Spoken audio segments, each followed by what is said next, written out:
بسم اللہ الرحمن الرحیم۔ محترم خواتین و حضرات، امید ہے آپ سب خیر و عافیت کے ساتھ ایمان و یقین کی بہترین حالت میں ہوں گے۔ آج ہم اللہ تبارک و تعالیٰ کے فضل و کرم سے نماز استسقاء کے بارے میں جانیں گے۔ محترم سامعین، استسقاء کے معنی خشک سالی کے وقت اللہ تعالیٰ سے بارش طلب کرنے کے لیے کیفیت مسنونہ کے ساتھ نماز پڑھنا اور استغفار اور دعا کرنا ہے۔ یہ نماز اور دعا ایسے مقام میں مشروع ہے جہاں جھیلیں، تالاب، نہریں اور ایسے کنویں نہ ہوں جن سے لوگ پانی پئیں اور اپنے جانوروں کو پلائیں اور کھیتوں کو پانی دیں، یا اگر ہوں تو کافی نہ ہوں۔ نماز استسقاء کا جماعت کے ساتھ پڑھنا سنت مؤکدہ نہیں ہے، البتہ جائز بلکہ مستحب ہے، اور اس میں خطبہ بھی نہیں ہے، لیکن دعا اور استغفار ہے۔ اگر جدا جدا نفل پڑھیں تب بھی مضائقہ نہیں۔ اگر جماعت سے ادا کریں تو امام عید کی نماز کی طرح اذان اور اقامت کے بغیر 2 رکعت نماز استسقاء پڑھائیں۔ دونوں رکعتوں میں جہر سے قرات کرے۔ افضل یہ ہے کہ پہلی رکعت میں سورہ قاف اور دوسری رکعت میں سورۃ القمر پڑھے، یا پہلی رکعت میں سورۃ الاعلیٰ اور دوسری میں سورۃ الغاشیہ پڑھے۔ نماز عید کی طرح تکبیرات زائد کہنے میں اختلاف ہے۔ مشہور روایت کی بنا پر تکبیرات زائد نہ کہے۔ نماز کے بعد امام لوگوں کی طرف منہ کر کے زمین پر کھڑا ہو اور امام محمد رحمۃ اللہ علیہ کے نزدیک 2 خطبے پڑھے، جن میں اللہ تعالیٰ کا ذکر، تسبیح اور تحلیل وغیرہ کے بعد دعا اور استغفار زیادہ ہو۔ دونوں خطبوں کے درمیان میں جلسہ کرے۔ امام ابو یوسف رحمۃ اللہ علیہ کے نزدیک ایک ہی خطبہ پڑھے۔ جب کچھ خطبہ پڑھ چکے تو اپنی چادر کو پلٹ لے۔ اس کا طریقہ یہ ہے کہ اوپر کی جانب نیچے اور نیچے کا حصہ اوپر کی جانب کر لے۔ اس طرح پڑھ کے دونوں ہاتھ پیٹھ کے پیچھے لے جا کر اپنے دائیں ہاتھ سے بائیں جانب کے نیچے کا کونا پکڑ لے، اور بائیں ہاتھ سے دائیں جانب کے نیچے کا کونا پکڑ لے، اور اپنے دونوں ہاتھوں کو اپنی پیٹھ کے پیچھے اس طرح پھیرے کہ دائیں ہاتھ والا سرا دائیں کندھے پر آ جائے اور بائیں ہاتھ والا سرا بائیں کندھے پر آ جائے۔ اس میں حال بدلنے کی نیک فعل کی طرف اشارہ ہے۔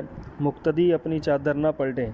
جب امام خطبہ سے فارغ ہو تو جماعت کی طرف پیٹھ کر کے قبلے کی طرف کو منہ کر لے، اور پھر اپنی چادر کو پلٹے اور کھڑا ہو کر دونوں ہاتھ خوب بلند اٹھا کر استسقاء کی دعا میں مشغول ہو۔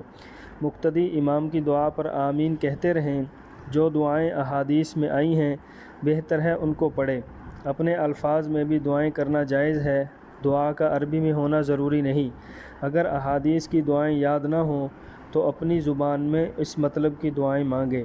مستحب یہ ہے کہ امام لوگوں کے ساتھ برابر 3 دن تک نماز استسقاء کے لیے باہر نکلے۔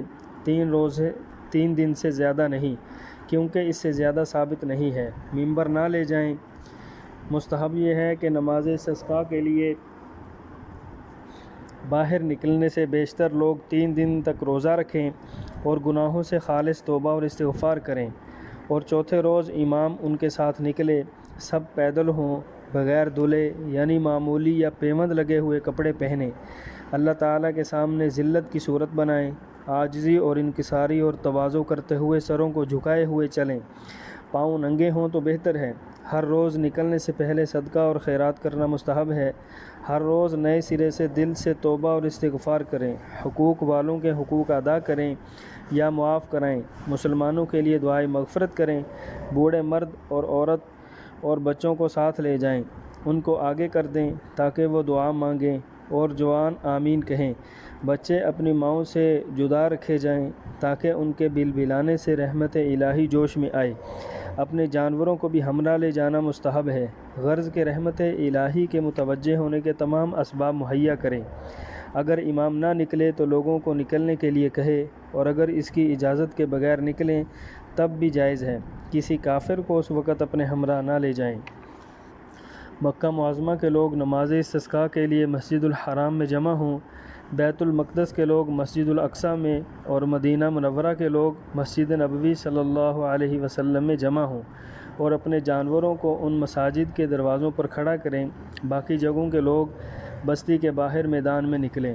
اگر باہر نکلنے سے پہلے یا ایک دن نماز پڑھ کر بارش ہو جائے تب بھی 3 دن پورے کریں اور اس انعام پر اللہ تعالیٰ کا شکر ادا کریں۔ مستحب ہے کہ سرسبز جگہ کے لوگ قحط زدہ لوگوں کے لیے دعا کریں۔ اللہ رب العزت سے دعا ہے کہ اللہ پاک جل شانہ جو کچھ کہا سنا اس پر عمل کرتے ہوئے دوسروں تک پہنچانے کی توفیق عطا فرمائے۔